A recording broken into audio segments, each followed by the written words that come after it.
Madalas kong mataanan ito dito sa may Bangkal, may Kawayan eh.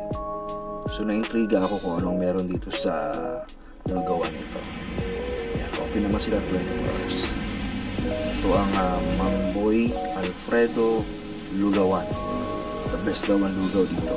Kung tignan ko yung menu, sari-sari yung mga menu nila. At karamihan bagnet, yun ang nakikita ko.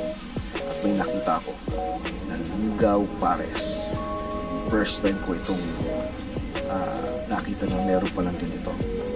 Na lugaw, may kasama pares. Tikman natin. Masarap.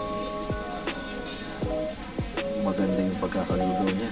At match na match doon sa pares na sinama nila. Kaya dahil masarap nga, ubos na ubos. Kitang-kita ang ebidensya. Ayan.